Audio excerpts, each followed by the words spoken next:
الآن جاء دور القيادي في قوى سوريا الديمقراطية الأستاذ نوري محمود.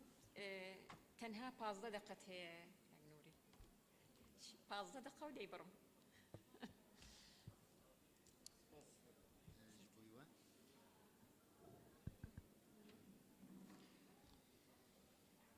نها اوك من زانن دوی وقتا کرتا هم بکاربن پرسکریکی تشخیص بکن و عینی وقتی دا چاره سریجی دینن و تیره نکه لیامه هول بدن کو دوی وقتا کرتا نری نخوا بگینن و براستی مجار ام چاو بکاربن عسکری یعنی جی پاراستنا روا لهم بر terör DAEŞ'e anji rengin terörü ekulve deri peşt kevin tedbir bigirin. Adın sebebi bu terör DAEŞ'e karı bulve deri helina khaya the ISIS terror can destroy a lot of the region.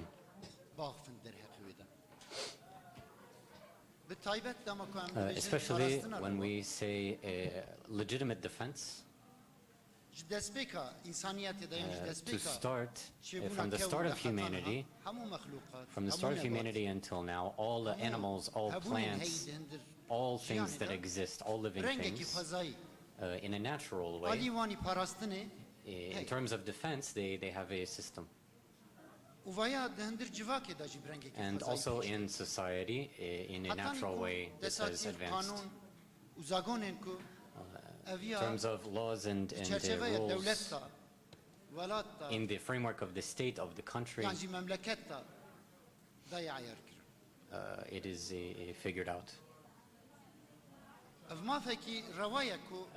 This is an official right that people have to defend themselves, but the systems, especially the Syrian system, and the states of the region that people can observe, the armies that are established, their first duty is to defend the state and the people, the state institutes and the people to defend them against outside attacks.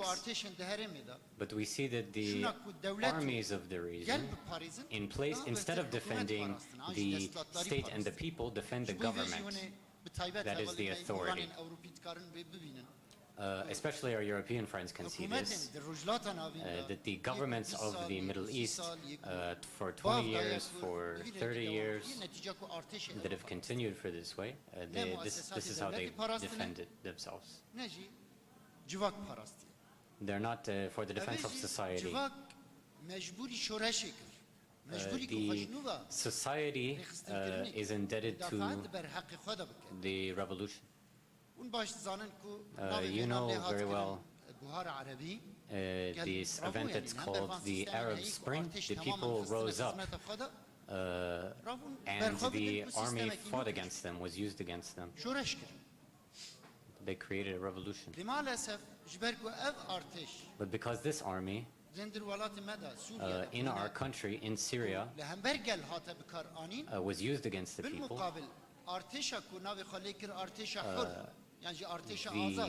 the so-called Free Syrian Army had the same aim as the army of the regime.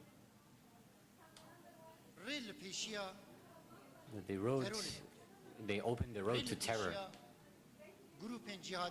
They opened the road to jihadist groups, to fascist groups, and to other groups that were outside of society to impose their authority. This, as well, can show us how ISIS had a background. The armies that aren't in the service of the state, they weren't in the state or the organizations of the state. Therefore, jihadist groups emerged, terrorist groups emerged. We can say that there are armies that, not according to the law or not according to rules, operate. Laws and rules, that is official permission, is not implemented. It's only implemented so that the authority can stand on its own two feet. You can see this with the Syrian army. At the same time that neighboring armies like the Turkish army or the Iranian army, you can see this. Those armies all inside the Syrian revolution especially implemented their own politics. For this, we saw that at the beginning of the revolution, the army that was supposed to defend the people defended the regime.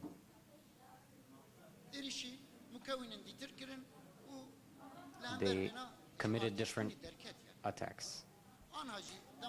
Now, when we observe the situation in Afrin, when the Turkish occupiers came into Afrin, the Syrian army did not interfere. They're the army of the regime, of the authority. Every group wanted to make an army to impose their authority on Syria and put the army into their own assistance. But with the army of northern Syria, something else emerged, like in terms of health, in terms of economy, in terms of safety, in terms of justice, sport, until the level of culture. The same way they took defense seriously. Those who bring the victory are the ones who have ethics and culture. And when ISIS emerged,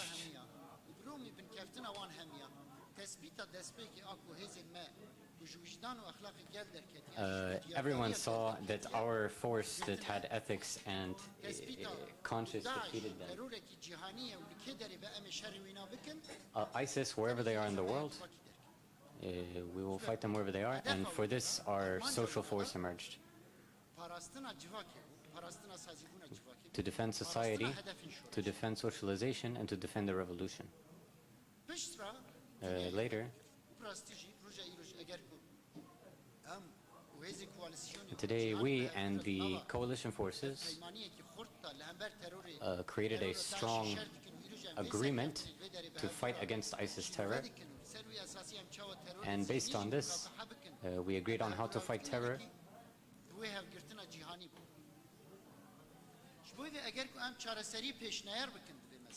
If I can propose a solution, without a doubt, this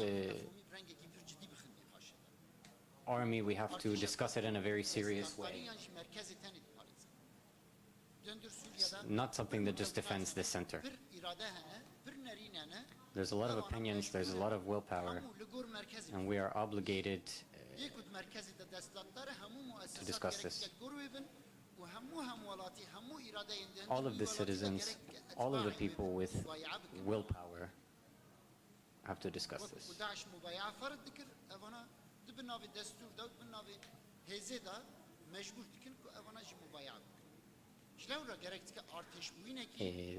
There has to be an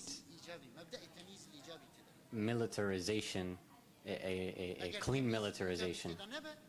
If it is not clean,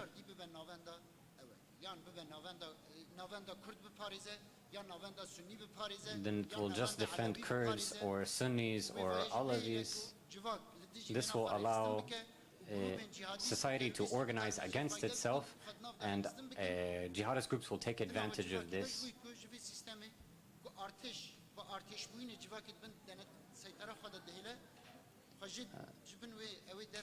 This will allow for all this, and all of this will emerge. Consequently, what we need is an army built on legitimate defense. Today in North Syria, maybe you witnessed it, after the fall of ISIS, all of our different regions created their own military councils. And for this, for every city, for every region, they can defend their own organization according to their own willpower, according to their own beliefs.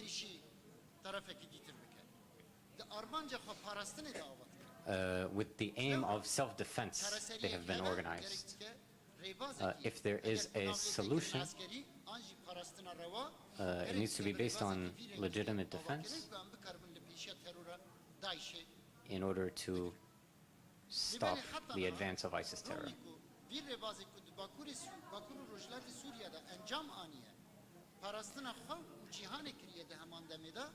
Out of this emerged self-defense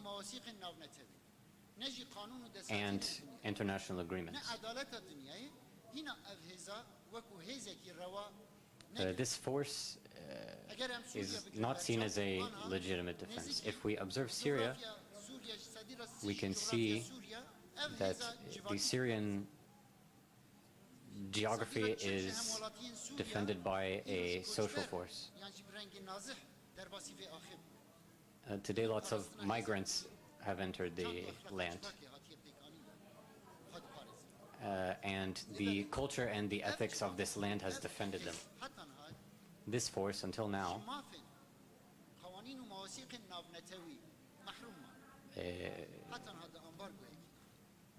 there is an embargo been placed on this. The international coalition, militarily, has this presence here. When we say, how will Syria be defended? How will the society be defended?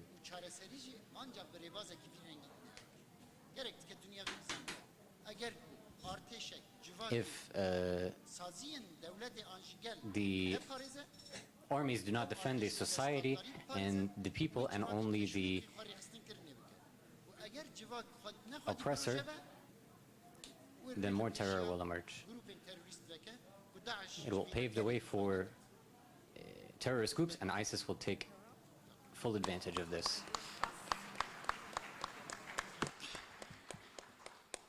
نشكر القيادي في قصد على يعني اختصاره الشديد وتكثيفه للمداخلة. للحقيقة أكرمنا. أنا تصورت راح أمنح دقيقتين إضافيتين إكراما لشجاعتهم الشربانان وأيضا بطولاتهم السخية، لكن هو سبقني في الفضل فتنازل عن الدقائق المناسبة له. شكرا له.